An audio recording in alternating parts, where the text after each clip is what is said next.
ये कहानी कृष्ण भक्त मीरा की है, जो बचपन से ही भगवान श्री कृष्ण की परम भक्त थी। इसीलिए उसके माता पिता ने उसका नाम मीरा रखा था। मीरा के पिता फलों का ठेला लगाते थे और माँ लोगों के घरों में बर्तन साफ किया करती थी। फिर भी घर चलाना बड़ा मुश्किल हो जाता था। वो सभी एक टूटी फूटी झोपड़ी में रहते थे। जैसे जैसे मीरा बड़ी होती जा रही थी, कृष्ण भक्ति में उसका मन और ज्यादा लगने लगा था। उसने अपनी झोपड़ी के कोने में भगवान कृष्ण के बाल स्वरूप को स्थापित किया हुआ था। वो अपने बाल गोपाल का पूरा ख्याल रखा करती थी। एक रात बहुत तेज बारिश होने लगी।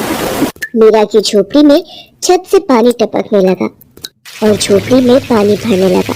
मीरा की माँ घबरा गई और मीरा से बोली, मीरा, ओ मीरा, जल्दी उठ बेटा, बारिश का पानी अंदर आ रहा है बेटा। मीरा को आवाज लगाने के बाद लीला अपने पति को उठाती है। तीनों घबरा जाते हैं।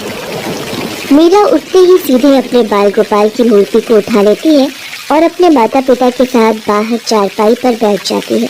वो तीनों बारिश के थमने का इंतजार कर रहे थे, लेकिन बारिश नहीं रुकती, बल्कि पहले से भी तेज हो जाती है।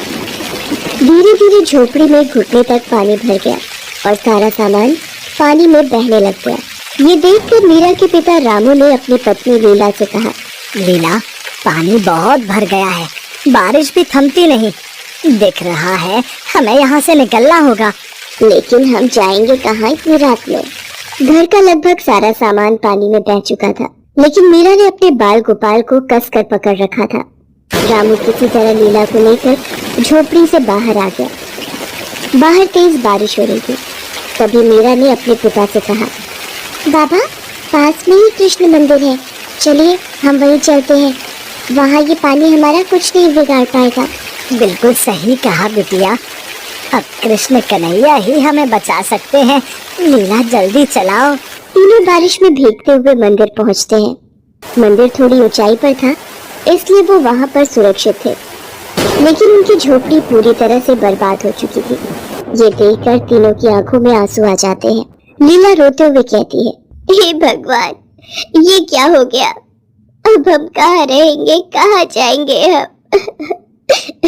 माँ, तुम परेशान मत हो, तुम देखना, मेरे बाल गोपाल सब ठीक कर देंगे। तीनों पूरी रात मंदिर में ही गुजारते हैं।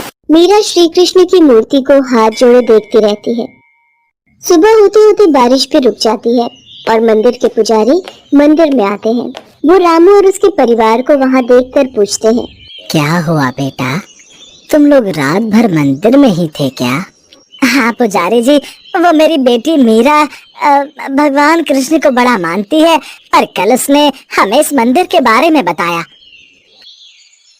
मैं जानता हूँ उस बच्ची को, हर रोज यहाँ आती है अपने बाल गोपाल को लेकर। छोटी सी उम्र में इस बच्ची की भक्ति देखकर मैं तो दंग रह गया था। तुम बिल्कुल चिंता मत करो, भगवान की शरण में आए हो तो वो तुम्हारा भला जरूर करेंगे। तुम जब तक चाहो मंदिर में रह सकते हो।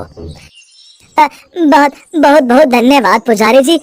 उस दिन से रामू का परिवार कृष्ण मंदिर में ही रहने लगा। रामू और लीला ने वापस किसी तरह अपना काम शुरू किया और मीरा पूरा दिन मंदिर में काम करने में लगी रहती। वो बहुत खुश थी। उसे पूरे दिन भगवान श्री कृष्ण के पास रहने का मौका जो मिल गया था। वो बड़ी ध्यान से पुजारी जी को भगवान श्री कृष्ण का श्रृंगार करते देखती और ठीक वैसे ही अपने बाल गोपाल को सजा देती है। वो बाल गोपाल की मूर्त से दिन भर बातें करती रहती थी। वो एक छोटे बच्चे की तरह उनका ख्याल रखती थी। धीरे धीरे वक्त बीतता गया। रामू ने फलों की दुकान खोली। वो तीनों लोग मंदिर के पास कमरा किराए पर लेकर रहने लगे, लेकिन मीरा घर से ज्यादा मंदिर में ही अपना वक्त गुजारती थी। एक दिन रामू अपनी दुकान से वापस अपने घर आया और लीला से बोला, लीला, खुशखबरी लाया हूँ। अच्छा, तो जल्दी बताइए ना मुझे। मेरी दुकान के बगल में वो जो पंसारी की दुकान है ना, कृष्णलाल जी की, उन्होंने अपने बेटे धर्मेश के लिए अपनी मीरा का हाथ मांगा है। कृष्णलाल जी की दुकान बहुत बढ़िया चलती है और धर्मेश भी उनके साथ मिलकर वही दुकान चलाता है। अपनी मीरा खुश रहेगी। और जानती हो, कृष्णलाल जी को कोई दान दहेज भी नहीं चाहिए। ये तो बहुत अच्छी बात है जी। मीरा भी सारी बातें सुन रही थी। उसने अपने माता पिता को टोकते हुए कहा, माँ, बाबा, मुझे कोई शादी वादी नहीं करनी। मैं बहुत खुश हूँ अपने बाल गोपाल के साथ और आप लोगों के साथ। ऐसा नहीं होता बिटिया, शादी तो सबको करनी पड़ती है। और तू चिंता मत कर, तेरे ससुराल वालों से कह देंगे कि तुझे तेरे बाल गोपाल को हमेशा साथ रखने दे। अब तो ठीक है ना? लेकिन कुछ नहीं बिटिया, तू तो हमारी हालत जानती है ना। अच्छा रिश्ता खुद सामने से आया है, इसे जाने नहीं दे सकते हम। मीरा अपने माता पिता की बात मानकर धर्मेश से शादी कर लेती है। लेकिन धर्मेश को लेकर उसे जो बातें बताई गई थी वो उससे बहुत अलग था। उसका मन किसी काम में नहीं लगता था। वो सारा दिन आराम करता और शाम के वक्त दोस्तों के साथ नशा भी करता था। मीरा के ससुर किशनलाल ने धर्मेश के बारे में झूठ बोला था। पहले तो किशनलाल घर का खर्च उठाते थे, लेकिन लंबी बीमारी से लड़ते हुए कुछ ही साल बाद वो चल बसे। धर्मेश की आंखें तब भी नहीं खुली। किशनलाल की दुकान भी बंद हो गई। मीरा की सास का देहांत बहुत पहले ही हो गया था। ऐसे में धर्मेश और अपना पेट भरने के लिए मीरा ने लोगों के घरों में काम करना शुरू कर दिया। इन सब की वजह से मीरा अपने बाल गोपाल के साथ ज्यादा वक्त नहीं बिता पाई थी, जिसका उसको बहुत दुख होता था। एक दिन मीरा रात को काम करके वापस घर लौटी तो उसने देखा कि धर्मेश नशे में धुत चीजों को इधर उधर फेंक रहा है। वो मीरा के बाल गोपाल को भी जमीन पर गिराने ही वाला था कि मीरा ने उसे रोक लिया और गुस्से से बोली, ये क्या कर रहे हो? मेरे बाल गोपाल को हाथ लगाने की तुम्हारी हिम्मत कैसे हुई? धर्मेश मीरा को धक्का देकर जमीन पर गिरा देता है। तेरी हिम्मत कैसे हुई मेरे सामने ऊंची आवाज में बात करने की? जो दारू की बोतल लेकर आया था वो कहाँ है? मुझे दे जल्दी से, नहीं तो मैं तुझे घर से बाहर निकाल दूंगा अभी। मीरा उसे शराब की बोतल लेकर देती है और फिर रोती हुई अपने बाल गोपाल से कहती है, मुझे माफ कर दो कान्हा जी, अब से आप हमेशा मेरे साथ ही रहोगे। मैं आपको कभी अकेला छोड़कर नहीं जाऊंगी। धर्मेश का बर्ताव और स्वास्थ्य दिन पर दिन खराब होता जा रहा था। उधर मीरा अब माँ बनने वाली थी, लेकिन फिर भी धर्मेश में कोई बदलाव नहीं आया। कुछ कमाकर घर लाना तो दूर, वो मीरा की कमाई भी उससे छीन लेता था और उन पैसों से नशा करता था। मीरा के माता पिता भी अब इस दुनिया में नहीं थे। मीरा बिल्कुल अकेली पड़ गई थी। हद से ज्यादा नशा करने की वजह से धर्मेश की तबीयत खराब रहने लगी। जल्दी ही वो बिस्तर पर आ गया। नशे की लत ने उसे मौत के करीब लाकर खड़ा कर दिया था। जब धर्मेश को इस बात का एहसास हुआ तो वो एक दिन मीरा से बोला, मीरा, हो सके तो मुझे माफ कर देना। समझ गया हूँ कि माँ ने कितने पाप किए हैं और भगवान ने मुझे मेरे किए की सजा भी दे दी है। मैंने तेरी जिंदगी खराब कर दी है, इसके लिए मुझे माफ कर देना। ये धर्मेश के आखिरी शब्द थे। वो जा चुका था। मीरा उस दिन बहुत रोई। फिर अपने बाल गोपाल को देख उसमें थोड़ी हिम्मत जगी। कुछ ही महीनों बाद मीरा ने एक प्यारे से बेटे को जन्म दिया और अब वो अपने बेटे के लिए जीने लगी। उसने अपने बेटे का नाम चंदन रखा। धीरे धीरे चंदन बड़ा होने लगा और जैसे वो चंदन का ख्याल रखती थी और वैसे ही अपने कृष्ण जी का भी ख्याल रखती थी। पर चंदन को ये सब समझ में नहीं आता था। एक बार चंदन ने मीरा से पूछा, माँ, ये बाल गोपाल कौन है? वो मेरे सब कुछ है बेटा, उन्हीं की वजह से मैं आज जिंदा हूँ और तेरा ख्याल भी रख पा रही हूँ। ऐसे ही कुछ दिन बीत गए। चंदन पढ़ाई में बहुत अच्छा था और अपनी माँ की मेहनत को भी महसूस करता था, इसलिए उसने दिल लगाकर पढ़ाई की और सरकार से स्कूल और कॉलेज में स्कॉलरशिप हासिल की और अच्छे अंकों से कॉलेज पास किया। कॉलेज पास करते ही उसे बहुत अच्छी नौकरी मिल गई। नौकरी मिलते ही चंदन मीरा के पास गया और बोला, मेरी नौकरी लग गई है माँ, आपको कोई काम करने की जरूरत नहीं है। अब घर का सारा खर्च मैं चलाऊंगा। अब बस तुम घर पर रहकर आराम करना। राधे कृष्णा, राधे कृष्णा।